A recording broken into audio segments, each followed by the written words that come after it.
Hello, my name is Sona Manoj, pain psychologist, Alleviate Pain Center, Bangalore.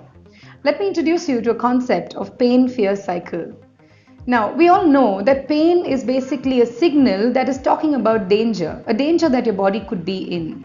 Now, we know that. Now, let's see what happens. So, suppose you place your hand on a hot stove. What would happen? Your body would immediately tell you that there's something wrong. You might feel a burning sensation or some kind of pain. The body, it knows that the pain is telling you that you need to move your hand away.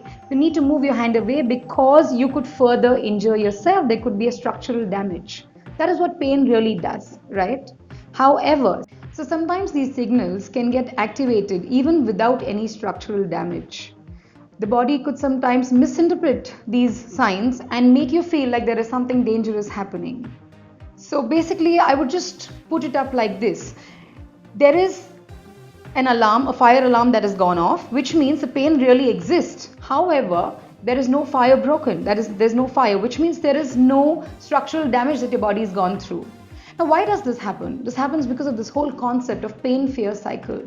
It's a very simple cycle, however, can put you in a lot of trouble, a lot of challenge. And sometimes a patient wouldn't even realize that they're going through the whole pain fear cycle. They would feel that the pain is happening because there could be a structural damage. It's very, very simple. It just has 4 stages. Stage 1, it's the pain that triggers fear. Now this fear leads to stage 2.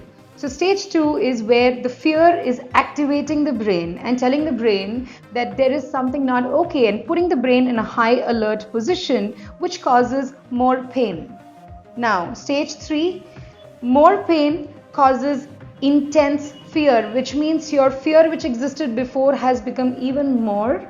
And stage 4, the last stage, where you have something called pain flare-ups. So the pain has intensified even much more than what it was. This is what we call, the regular way we say that we had a very, very intense episode of pain or pain flare-up. All of this is actually caused by fear and not actually a structural damage. What do we do in this case?